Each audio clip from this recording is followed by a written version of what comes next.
Muy bien, pues vamos a tener hoy una meditación breve.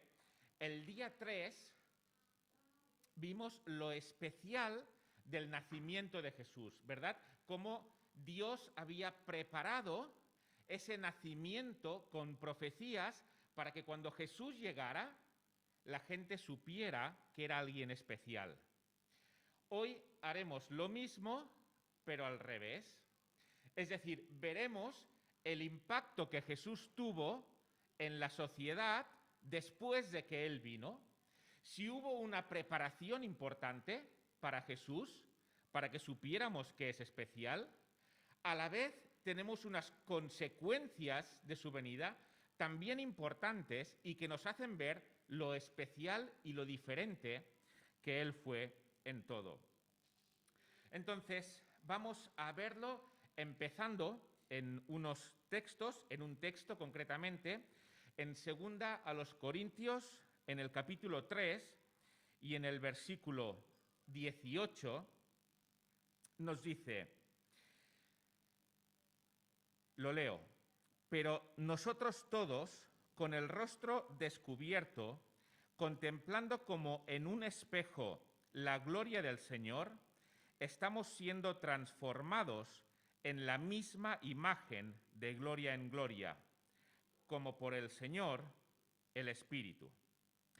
¿Qué nos está diciendo este texto? Dice en primer lugar, pero nosotros con el rostro descubierto.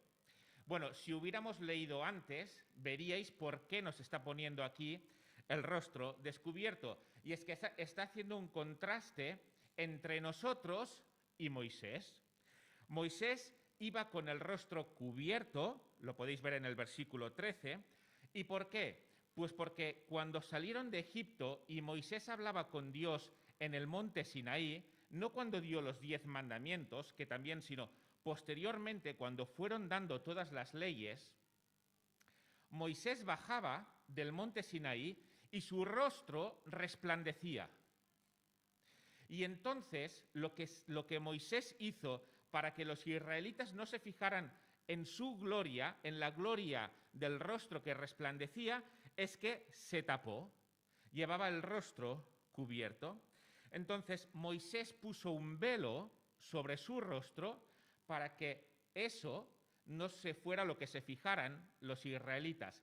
¿Por qué? Porque esta gloria de Moisés, este resplandecer, iba a parar, se iba desvaneciendo. Según el versículo 13, vemos que había de desvanecerse. Entonces, nosotros ya no estamos como Moisés, con la cabeza cubierta, sino con el rostro descubierto. Y dice, contemplando como en un espejo la gloria del Señor. Aquí ya estamos hablando de una gloria que no se va.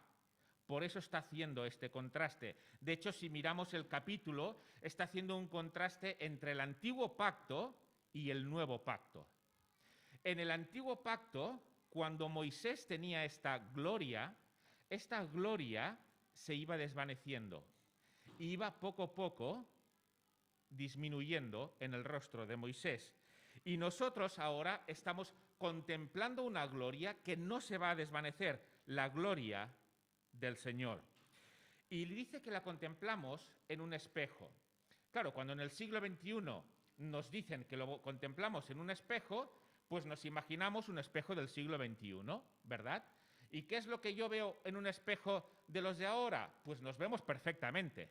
Yo me pongo, puedo ver un granito pequeñito que tengo, que me ha salido, cómo quitármelo, puedo verlo absolutamente todo. Pero aquí estamos en el primer siglo, y en el primer siglo los espejos no tenían esta nitidez, ni muchísimo menos. Podían ser oscuros, con manchas. Imaginémonos que tenemos algo metálico y lo lijamos, que queda muy bien, que puedes ver, pero no es perfecto, no es nítido. Entonces, esta es la idea que nos está transmitiendo aquí Pablo. Es que estamos viendo la gloria de Dios, una que no se va, porque es la de Jesucristo, al contrario de la de Moisés, pero la estamos viendo como en un espejo. No la estamos viendo perfectamente, no es un espejo de los de ahora, sino que es un espejo de aquel tiempo. Y dice que a través de esta visión estamos siendo transformados en la misma imagen, la de Jesús, de gloria en gloria, como por el Señor, el Espíritu. Está asemejando también aquí al Espíritu de Cristo, que es el Espíritu Santo, y que a través de esta imagen el Espíritu nos va transformando de gloria en gloria. ¿Y cómo es que vamos siendo transformados de gloria en gloria? Si nos fijamos en los niños, pero también en los adultos, nos vamos pareciendo o intentamos parecernos a aquellas personas que nos parecen gloriosas, ¿verdad? Vemos en los niños como fácilmente llevan en la camiseta del Barça, un 10 de Messi y quieren ser Messi. Y se esfuerzan por jugar como Messi, por jugar en la posición de Messi. ¿Por qué? Porque ven la gloria de Messi y quieren llegar ahí. ¿Y qué es lo que pasa con lo que vemos glorioso? Que es algo a lo que nos vamos pareciendo porque nos atrae. Y esto no pasa únicamente con los niños, pasa también con los que no somos tan niños. Quizá no nos pondremos un 10 en la camiseta, pero si nos fijamos en aquel empresario que triunfa, si nos fijamos en aquel actor, si nos fijamos en cualquier otra persona que admiramos, y puede ser por algo bueno, puede ser a un erudito, y lo cierto es que cuando admiramos mucho a alguien, procuramos parecernos a este alguien, porque la gloria de este alguien nos atrae. Y aquí dice Pablo, mira, esto es lo que tiene que pasar con vosotros, con Jesucristo. Que viéndole, veáis su gloria, aunque sea a través de un espejo que no se vea nítidamente, que veáis su gloria, y esta gloria os irá transformando a través de más gloria y de más gloria.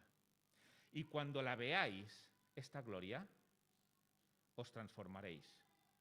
De hecho, esta es la diferencia entre un cristiano y uno que no lo es.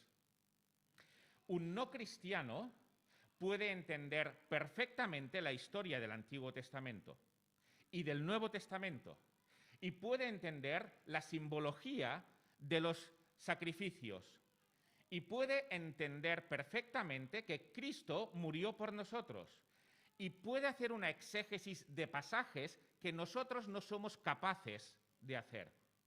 Puede entender intelectualmente muchísimo más de lo que podríamos entender nosotros. Y no es cristiano. ¿Cuál es la diferencia? La diferencia es que un cristiano, cuando ve a Jesús, ve gloria. Y quiere ser transformado a esta imagen. Porque mientras otros ven a un carpintero que nació en Belén, otros ven al Hijo de Dios. Y en esa humildad ven gloria. Y en su vida, en lo que hizo, en lo que hace, ven gloria. Aunque evidentemente es mucho más fácil ver la gloria de Messi, ver la gloria de cualquier otro. Es muy fácil ver la gloria de ellos. Pero uno tiene que estar tocado por el Espíritu, como nos dice el texto, para que veamos la gloria de Cristo. Y de esta forma seremos transformados a su imagen. ¿Por qué? Porque lo que hizo y lo que dijo, que evidentemente concordaba al 100%, nos parece a los cristianos glorioso. Y por ello somos transformados a partir de esta gloria que vemos. ¿Por qué he introducido así el mensaje de hoy? No es un mensaje largo, solo tiene un punto. ¿Pero por qué lo he introducido así? Lo he introducido así porque lo que vamos a ver ahora son ejemplos de personas que fueron transformadas de una forma especial por esta gloria que veían en Cristo, y esta gloria la hicieron ver a los demás. No teniendo grandes empresas, no siendo admirados por todos como intelectuales, sino aplicándose a ellos mismos la imagen de Cristo. Y lo veremos en unas cuantas personas, aunque no os asustéis, que no será largo. El material que viene a partir de ahora, no todo, pero sí en mayor parte, lo he sacado de un libro que os lo enseño.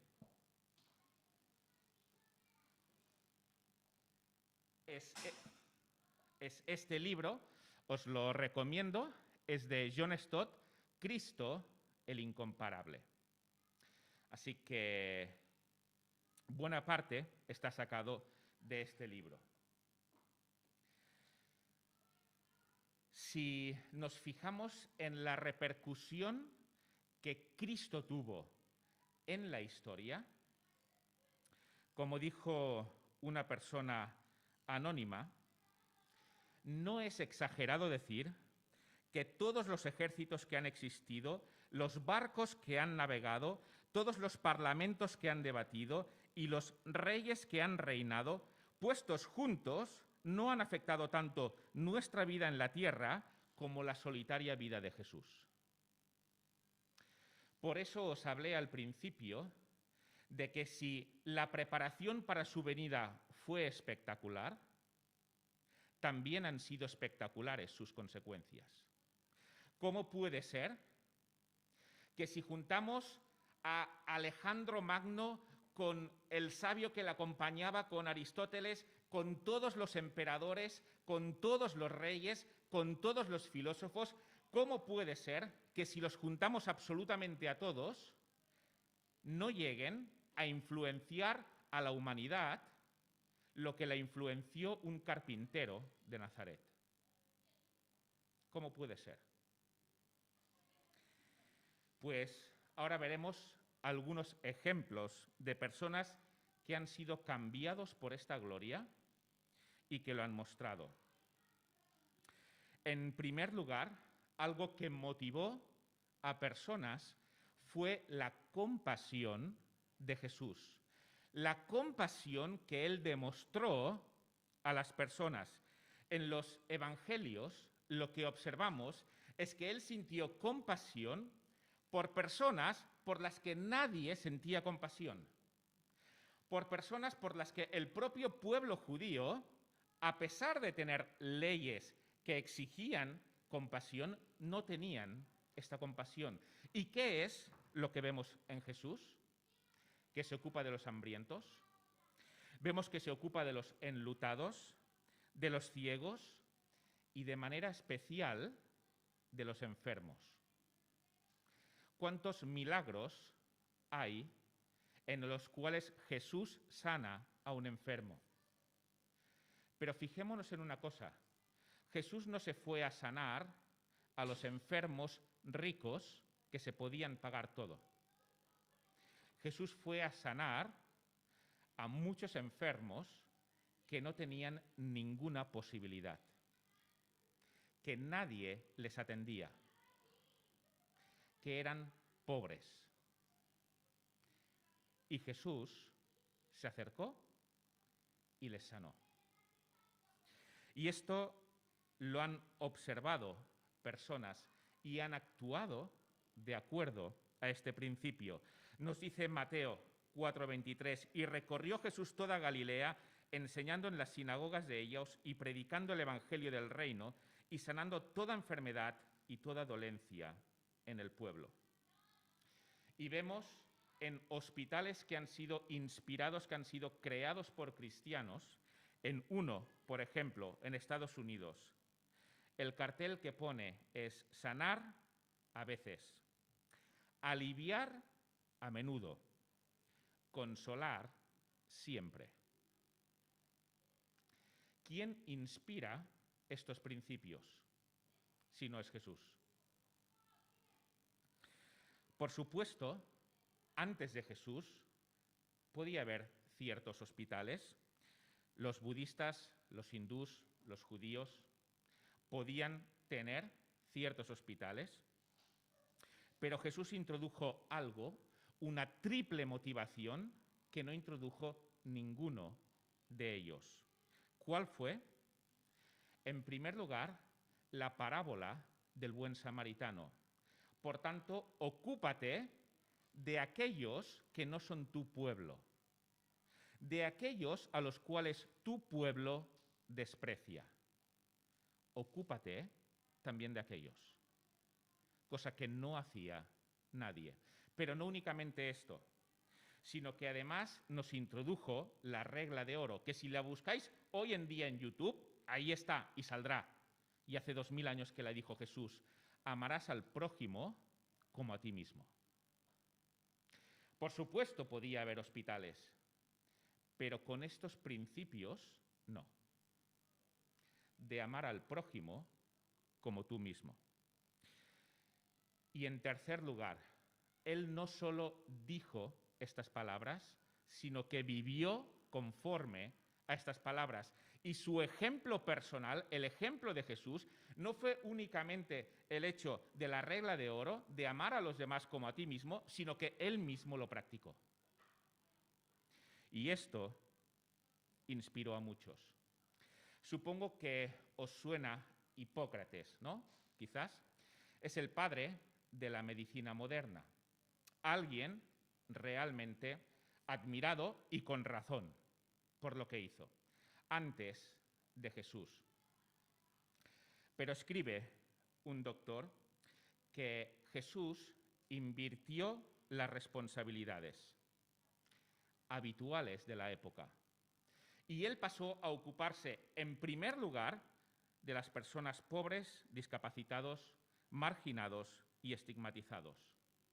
Y añade, mira, es difícil imaginar a Hipócrates interesándose por una prostituta o interesándose por un mendigo ciego o interesándose por el esclavo de un militar del ejército que está ocupando tu nación, o de un anciano o de un enfermo crónico. Por supuesto, Hipócrates tiene su mérito con la medicina, pero Hipócrates no haría nada de todo esto que sí hizo Jesús, y que dijo y que hizo, no solo decir. El respeto de Jesús por aquellos a los que el mundo desprecia es algo que ha sembrado una semilla en el corazón de muchas personas y que a través de ello han hecho hospitales, sobre todo al principio para la lepra, entre muchas otras cosas, para acercarse a personas a las cuales nadie se acercaba, a los leprosos. ¿Pero quién se acercó? Jesús. ¿Qué hicieron sus seguidores? De estos nos ocupamos. ¿Por qué? ¿Porque salió la bondad de su corazón? No. Porque estaban siendo transformados de gloria en gloria. Y veían gloria en aquel que se ocupa de los leprosos. Y por eso se ocuparon de los leprosos. Podríamos hablar sobre muchos hospitales cristianos que fueron fundados por cristianos precisamente con este mismo espíritu de Cristo, ayudar a los necesitados, cosa que en las civilizaciones del momento no se hacía, ni muchísimo menos, pero muchas personas lo hicieron. Otro desafío, el primero la compasión, el segundo la no violencia, el hecho de no empuñar un arma para defender lo que crees. ¿A quién ha inspirado esto? Muchísimas personas, pero os voy a nombrar únicamente a dos. Jesús enseñó: no resistáis al que es malo, amad a vuestros enemigos. Eso es lo que él dijo. ¿Lo vivió?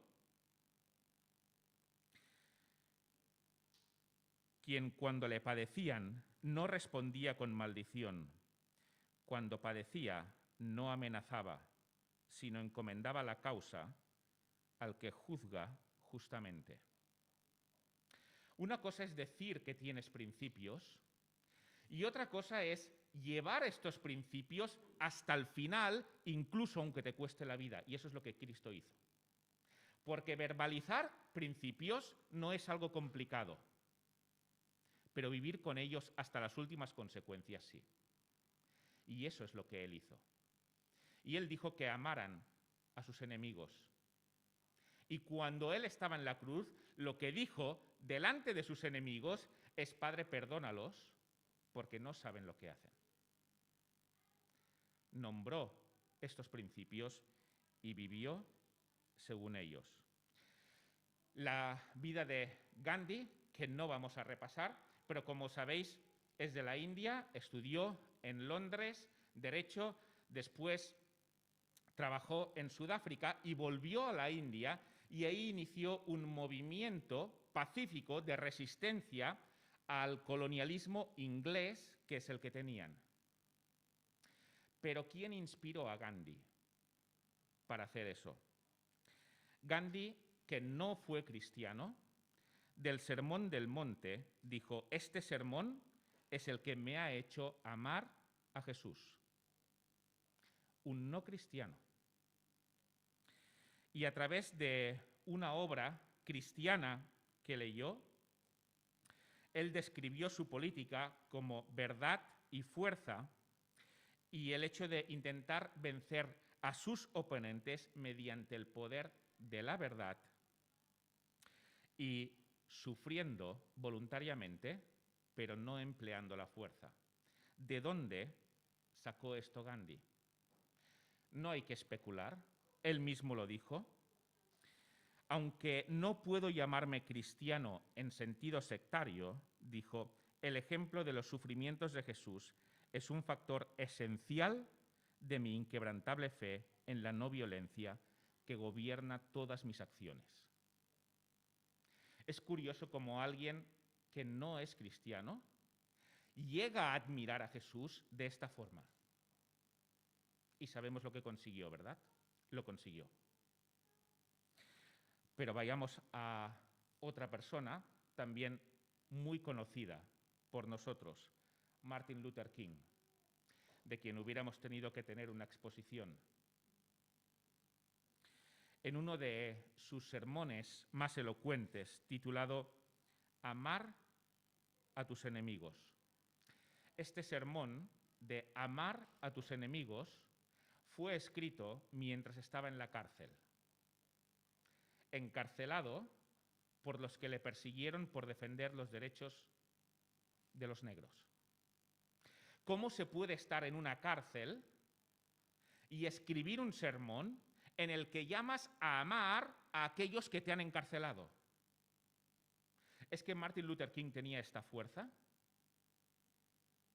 Sí, la tenía, pero no de él, sino de Jesús, como él mismo admite. Él explica cómo el odio solo conlleva odio. Y dice que el amor es la única fuerza capaz de convertir a un enemigo en un amigo. No hace falta que diga más citas de Martin Luther King, ¿verdad? Todos sabemos en qué se inspiró. Era un pastor protestante. Amar a los enemigos, aunque esté en la cárcel. ¿Cuál es el llamado hoy en día? Ni oblit ni perdó. ¿Os suena? Ni oblit ni perdó. Ni olvidamos ni perdonamos. Y así nos va como sociedad. Cuando abandonamos los principios de Jesús, así nos va como sociedad. Qué diferente es la persona que ve gloriosa a Cristo, que dice, amad a vuestros enemigos. Y qué diferentes son las consecuencias de alguien que vive esto hasta el final. Tercer aspecto, el amor a los niños. Hoy en día los niños están muy protegidos y así tiene que ser, y está bien. Pero, como sabemos, antes no eran así. En muchas religiones paganas se sacrificaban a los niños, y vemos a los profetas del Antiguo Testamento cómo se horrorizaban delante de ello, porque Dios se horroriza del sacrificio de los niños. Pero en el mundo antiguo no existía la ley contra el aborto o contra el infanticidio, aunque sea un niño. No existía. Los padres tenían el pleno derecho a decidir, no sé si os suena esta frase, derecho a decidir, tenemos derecho a decidir, pues los padres tenían el pleno derecho a decidir sobre la vida o la muerte de sus hijos, porque eran sus hijos. Y de hecho en una carta que ha llegado de un hombre llamado Hilario, que escribe a su esposa embarazada, que se llama Alice, le dice, mira, si es un niño, que viva.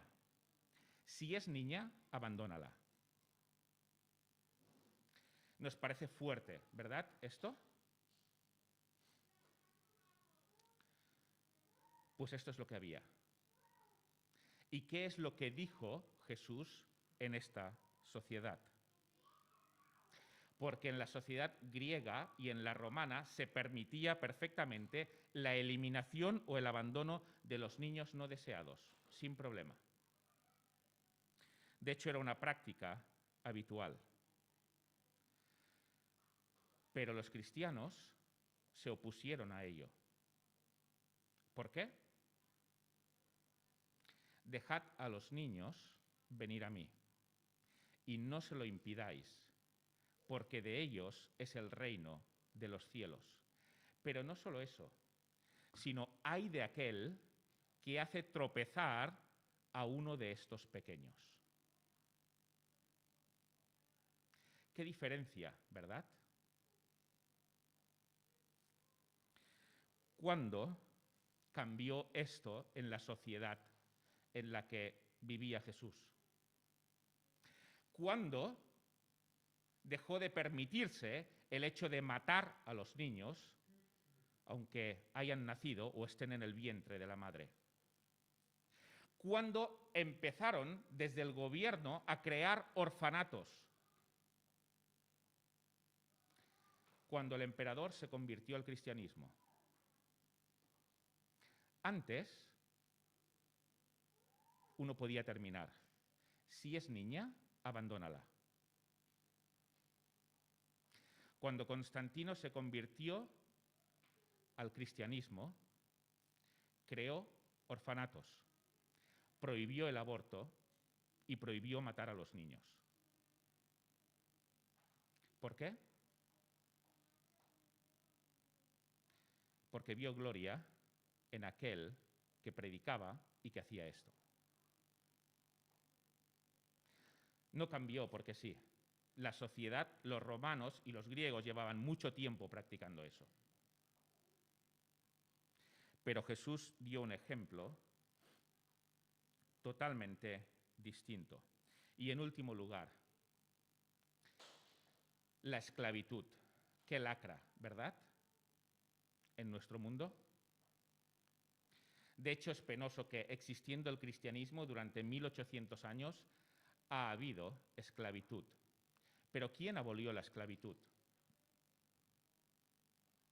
Un cristiano. William Wilberforce. Está la película, muy buena. En un momento en la película se le acercan, hay unos esclavos con él y otras personas, y él dice, mira, me debato entre servir a Dios o estar en la política. Y entonces le dijeron, te pedimos que hagas las dos cosas, que sirvas a Dios en la política. Y estuvo más de 40 años, enfermó y no pudo conseguir que hubiera una ley que aboliera la esclavitud.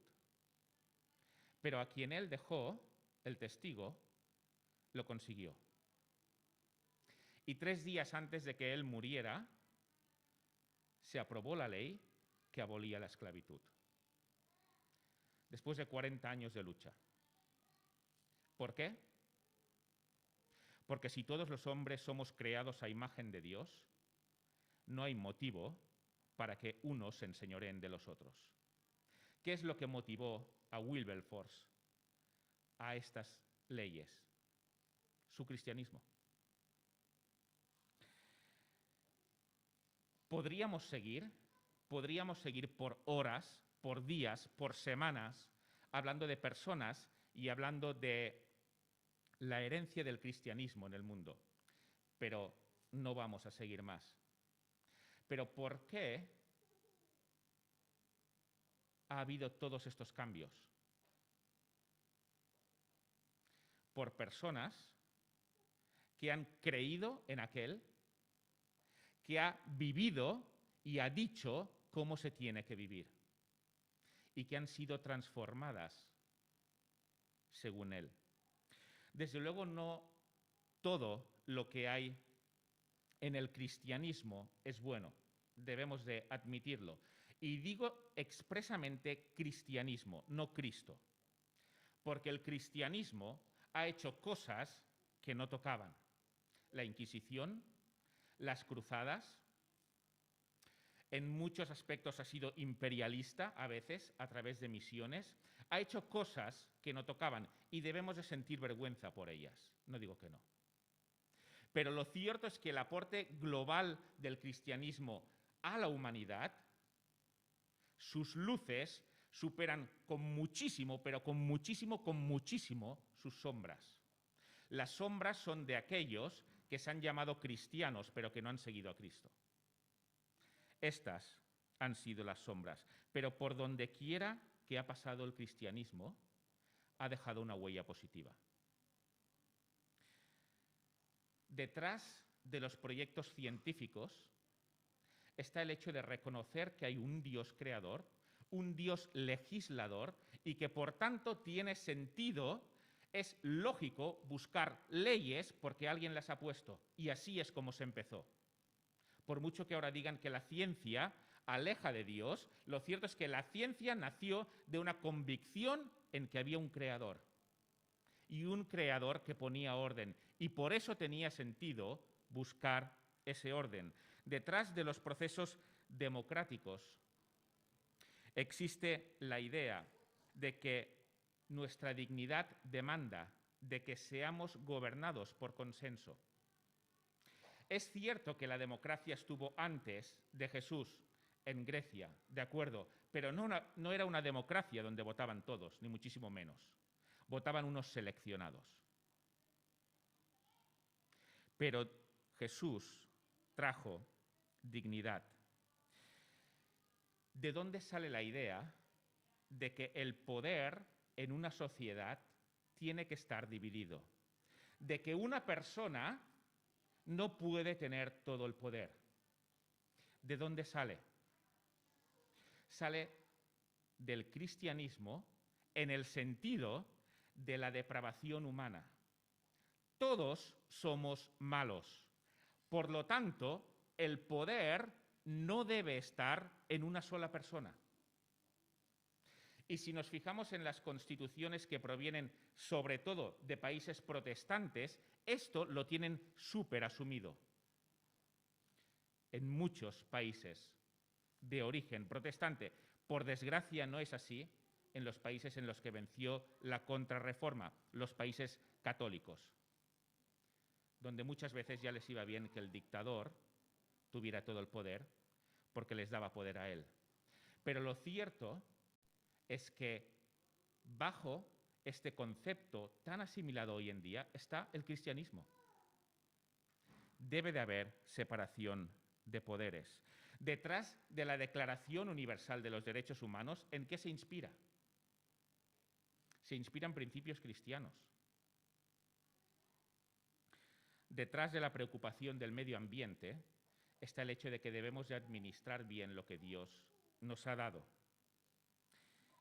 Y detrás del hecho de decir que todos somos iguales, seamos de la raza que seamos, está el hecho de que todos somos imagen y creados por Dios y tenemos la misma dignidad. Detrás del respeto a las mujeres, ¿qué es lo que está? Jesús fue quien en su sociedad dijo a una mujer que estaba afanada en las tareas de casa, déjalo y siéntate a escucharme.